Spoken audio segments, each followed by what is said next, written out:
I was born the youngest in my family, the only daughter among 3 sons. From the very beginning, I grew up believing that my brothers were my protectors, my pillars, my unshakable walls. Whenever someone teased me in the village, it was my eldest brother who came running. Whenever I stumbled and cried, it was my middle brother who picked me up. And when I wanted to play, it was my youngest brother, closest to me in age, who laughed and ran with me across the fields. Our childhood was not rich in money, but it was rich in moments. We shared meals sitting cross-legged on the floor, eating from the same plate. We chased fireflies on summer nights, sang folk songs when the power went out, and huddled together during thunderstorms. My parents often said, "No matter what happens, children, stand together. Land, money, possessions, they come and go, but family is forever." I believed those words with all my heart. As the only girl, I was pampered and teased in equal measure. My brothers would scold me if I stayed out too long, then bring me sweets from the market to make up for their scolding. They promised that even when I was married and gone to another house, they would never let me feel alone. Sometimes, when my father walked through our ancestral land, he would point to the fields and say, "One day, this will be for all of you, equally. No one child is above another. Remember, your unity is worth more than acres of soil." I held those words like treasures. When I grew older and was married, my life changed. But my heart remained tied to my family home. I would return with my children during festivals, and my brothers would welcome me warmly.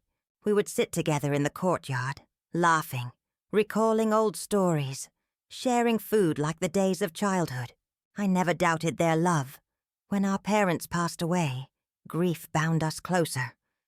Or so I thought. We sat together in mourning, holding each other, whispering promises to carry forward our parents' legacy of fairness and unity. It was during those days that my eldest brother said, "Sister, don't worry about the land and property. We'll handle everything, but we will make sure you get your share. You are our blood. We would never cheat you." His words brought comfort to my grieving heart. I didn't question him. Why would I? These were my brothers. The boys who once wiped my tears, who promised to protect me always. Even when papers were placed before me, legal documents I didn't fully understand, I signed without hesitation. My brother smiled, patted my shoulder, and said, "Trust us." And I did, blindly, wholeheartedly, for in my heart, family meant trust. Family meant love. Family meant they would never, ever harm me. I didn't know then that the seeds of betrayal had already been sown, and that the brothers I worshipped as protectors would one day become the very reason my world would shatter. But in that moment, I lived in the comfort of my illusions. The illusion that blood ties are unbreakable, that promises are unshakable, that love within family is unconditional. How innocent I was. How unprepared for the truth that waited just around the corner. The weeks after our parents' passing were filled with rituals, visitors, and the quiet heaviness of absence.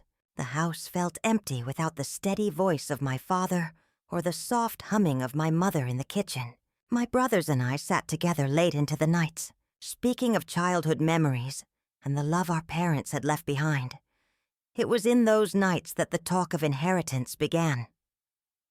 My eldest brother, being the one who took on the role of head of the family, called us all into the courtyard one evening. The air smelled faintly of incense from the shrine where we had been lighting lamps for our parents. He said, "Sister, brothers, our parents left us with land, the house, and some savings. It is our duty to divide everything fairly, just as Father always wanted. We must do this peacefully. We are family, after all." My heart warmed at those words. They echoed the promises we grew up hearing. Unity above all else. The middle brother nodded solemnly. "Yes, sister must never feel left out. She is our blood. We will take care of her." The youngest smiled, almost with mischief in his eyes, and said, "Why are you worrying so much? She knows we love her. We will do what is right." I smiled too.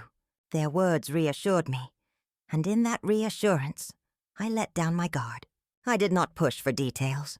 I did not ask about exact shares or legal processes. To me, their promise was stronger than any paper. A few days later, they approached me with documents. "Sister," my eldest said kindly, "there is a lot of legal work involved. We need your signature so that we can process everything. Don't worry. Once the papers are cleared, your share will be handed to you properly. Trust us. We're your brothers." I didn't hesitate. I didn't even read the fine print. My hands shook slightly from the weight of grief, and I signed where they pointed.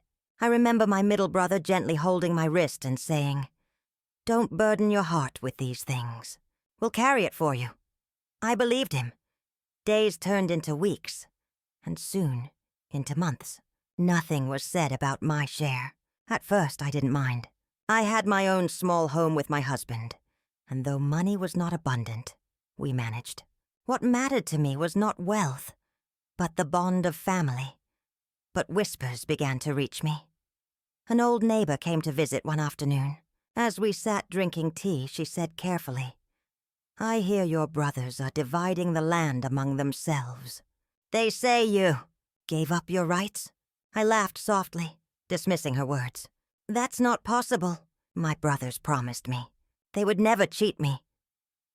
But the whisper stayed in my mind, like a thorn pressing deeper each day. Another time at the market, a relative pulled me aside. "Sister, didn't your father say the land was to be shared equally? Why then do your brothers speak as though everything is theirs alone?" I brushed away the doubt, but cracks began to form in my certainty. My nights became restless. I replayed their words in my mind. "Trust us. We will do what is right. Don't worry about these things." One evening, unable to contain my unease, I visited the ancestral home. My brothers sat in the courtyard discussing loudly. They fell silent when I entered. Papers lay on the table before them, but they quickly gathered them up. I asked gently, "Brothers, it has been months. When will we settle everything? Not that I doubt you, but I want to understand." The youngest laughed, though it did not sound like the laughter I knew. "Why do you worry so much? You have your husband's house. We are the ones staying here, working the land. Naturally, it will stay with us. You should be happy that we're taking care of it." His words pierced me like a blade. The eldest added, his tone suddenly colder, "Yes, sister. Things are complicated. You wouldn't understand all the legal matters. It's better this way. You're taken care of by your husband's family. Leave this to us." I felt my throat tighten. "But father said it should be shared. He wanted fairness." The middle brother avoided my eyes. "Sometimes what parents say is not practical. Life is different now." I stood frozen, the world spinning around me. Their promises, their reassurances, their words of love. All of it began to unravel before my eyes. I left that night in silence, my heart pounding with fear and disbelief. It was only later, through a trusted friend, that I learned the truth. The documents I had signed were not routine papers.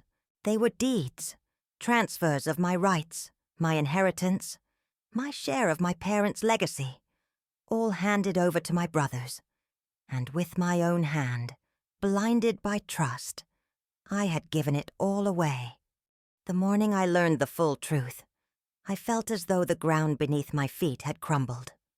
A family friend, one who had always respected my father, came to visit me quietly. He carried a bundle of papers, folded neatly, his eyes heavy with sorrow. "Daughter," he said softly, "I shouldn't be the one to tell you this, but you must know. Your brothers, they have already divided everything.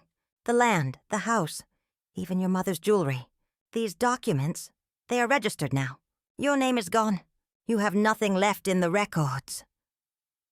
My hands trembled as I reached for the papers. At first, the words blurred, swimming before my eyes. But then, as I forced myself to read, I saw my own signature, scrawled where my brothers had pointed, the same day they had patted my shoulder and told me to trust them. Tears filled my eyes. It felt like fire coursed through my veins. That signature, my trust, my blind love for them had been turned into a weapon against me.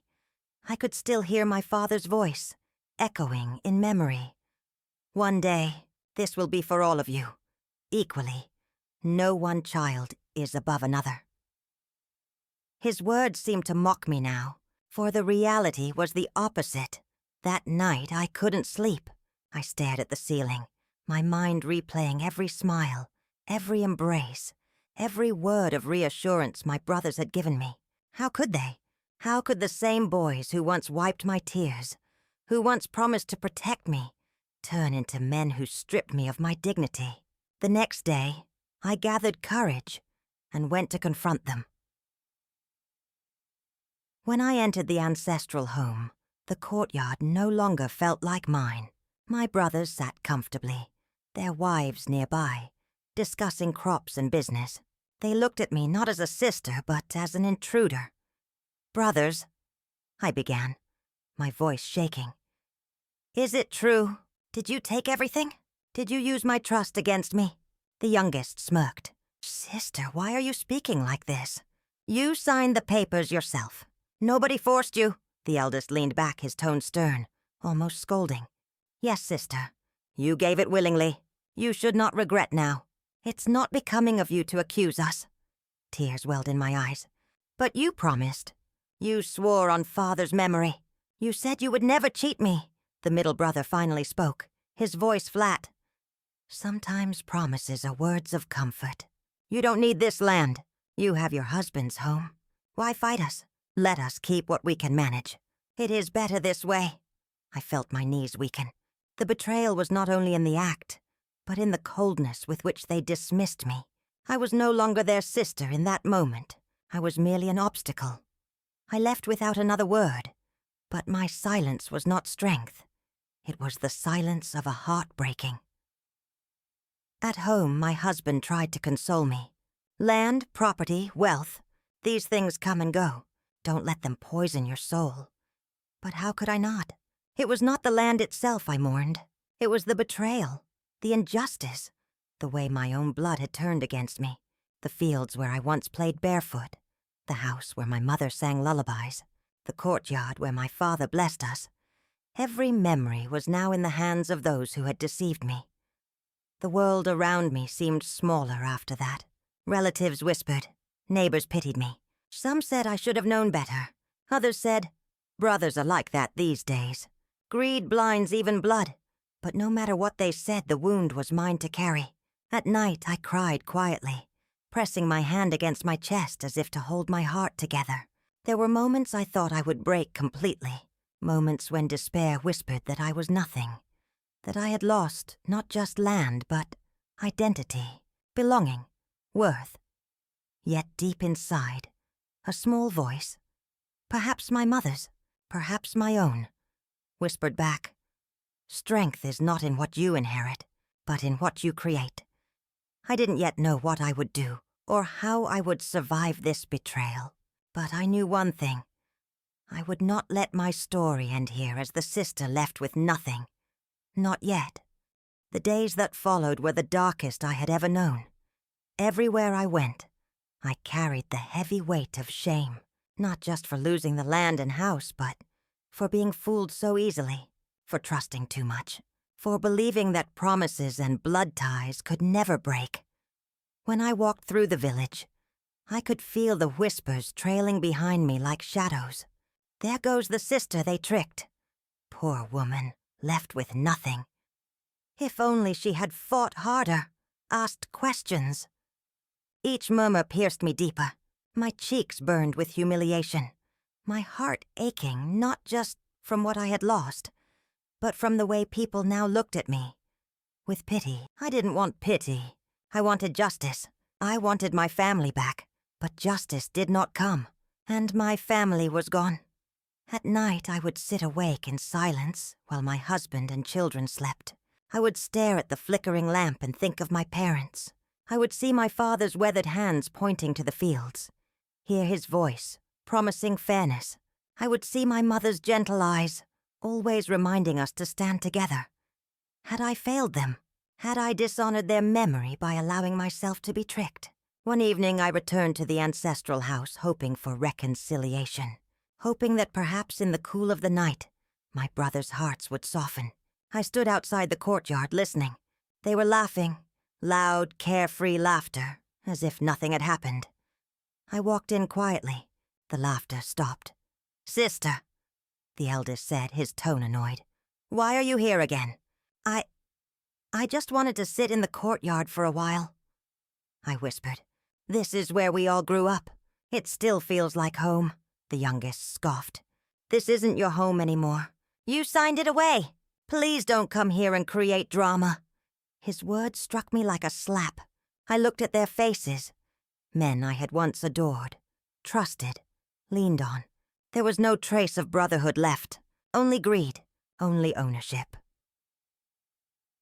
I walked away that night without looking back, and in my heart, something shifted. For days afterward, I withdrew into myself. I stopped attending gatherings, stopped speaking much to anyone. Even my own children saw my quietness and asked, "Mother, are you sick?" I smiled weakly and said, "No, my heart is just tired." I was broken, yes, but in that brokenness, something small and fierce began to grow. One morning, as I sat outside, watching the sun rise, I heard the neighbor's daughter calling out to me. She brought me a small basket of vegetables and said, "Auntie, I don't know how you're still standing after everything. If it were me, I would have given up. But you're strong." Her words startled me. Strong? I didn't feel strong. I felt like I was drowning, but her words stayed with me, echoing in my mind. Later, an old woman from the village came to see me. She had known my mother well. She took my hand and said, "Child, land and houses can be taken, but your dignity, your courage, that is yours alone. Don't let their betrayal define you. Build something of your own. Show them you are not powerless." That night I thought long and hard. Could I, a woman stripped of everything, start again? Could I find strength not in inheritance, but in perseverance? The answer did not come immediately, but I knew this. If I continued drowning in sorrow, my brothers would have won twice, once by stealing my inheritance, and again by breaking my spirit. I could not allow that. So, slowly I began to rise. I started small. I took up sewing again, something I had once done in my spare time. With my husband's encouragement, I sold stitched clothes in the market. At first, the earnings were little, barely enough to buy extra rice, but each coin felt like a victory, each piece of cloth, a thread of my own dignity. The village women noticed. They began bringing me their clothes for mending. They praised my work, spread my name. Some even asked me to teach their daughters. For the first time in months, I felt useful again. I felt alive. My hands still shook at night when I remembered my brother's betrayal. Tears still came when I thought of my parents' unfulfilled wishes. But alongside the pain, there was now something else. Resolve. Resolve that I would not be defined as the sister left with nothing. I would be defined as the woman who built everything from nothing. The first true turning point came not in a grand moment, but in something small, an old sewing machine. It had been sitting in the corner of my house for years, rust collecting on its edges. My mother had once used it long ago, stitching clothes for us when times were hard. One morning I looked at it and thought, perhaps this is where I begin again. I cleaned it, oiled the gears, and began stitching. At first it was only for my family. Patching my son's torn school uniform, sewing blouses for myself. But word spread quickly in the village. "Auntie, can you make me a blouse? Can you sew my daughter's wedding outfit? Can you fix my sari before the festival?" Each request brought not only coins, but dignity. The first time I held money earned by my own hands, I felt a warmth inside me I had not felt in months. It wasn't much, but it was mine. Not given, not inherited, not stolen. It was mine. Soon I began waking earlier, working longer. My days were no longer filled with silence and grief, but with the steady hum of the machine, the sound of fabric being transformed under my hands. The women in the village began to gather around me. Some came for clothes, others came just to talk. They would ask about my life, and I would smile gently, avoiding the deeper truths. But slowly, I realized my pain, my story, was becoming something more than just mine. One young girl said to me, "Auntie, you are so strong. Even when your brothers cheated you, you did not give up. I want to be like you one day." Her words struck me. Was that how they saw me? Not as a woman betrayed, but as a woman rebuilding? It gave me new strength. With time, I began saving small amounts. Coins turned into notes. Notes into a little bundle kept safely aside. My husband encouraged me, telling me, "You are showing our children what it means to rise after falling." The children, too, began to help. My daughter cut fabric. My son delivered finished clothes to neighbors. It became a family effort, and for the first time since the betrayal, laughter began to return to our home. But the true test came one evening when I went to the market. As I walked through the stalls, carrying my bundle of stitched clothes, I saw my brothers. They were sitting with other men, boasting about their land, their harvest, their wealth. When they noticed me, they laughed quietly among themselves. The youngest called out, "Sister, still stitching clothes? Look at us. We manage acres of land while you sit with a needle and thread." Their words were meant to wound, but they didn't. Instead, I smiled, for in that moment, I understood something they never would. They had inherited land, yes, but I had built dignity with my own hands. That night, I sat by the lamp and whispered to myself, "Strength is not in what you inherit, but in what you create." I began teaching sewing to the village girls. At first, only 2 came, then 4, then more. They brought old cloth, scraps, whatever they could find, and I taught them how to stitch. Their eyes sparkled with pride when they completed their first piece. Word spread quickly. Soon people began saying, "She not only survived betrayal, she lifted others with her." And in that realization, I felt something powerful. My brothers had taken land, money, and property. But they could not take my resilience. They could not take my will to create. They could not take my dignity. What began as a way to survive had become something greater. A mission. I wanted to show every girl, every woman, every person who had ever been betrayed that survival was possible, that rebuilding was possible, that life, even when stripped bare, could bloom again. Seasons changed, and with them, so did I. The woman who once walked through the village with lowered eyes, heavy with shame, now walked with her head held high, not because I had wealth, not because I had reclaimed the land, but because I had reclaimed myself every morning. I woke before the sun, lit a lamp before the family shrine, and whispered a simple prayer. "Give me strength, not for revenge, but for dignity." Then I sat by my sewing machine, the steady hum filling the air like a heartbeat. What began as survival had blossomed into something larger.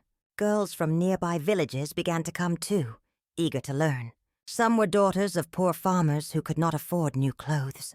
Some were widows seeking ways to survive. Some were young brides hoping to earn respect in their new homes. I welcomed them all.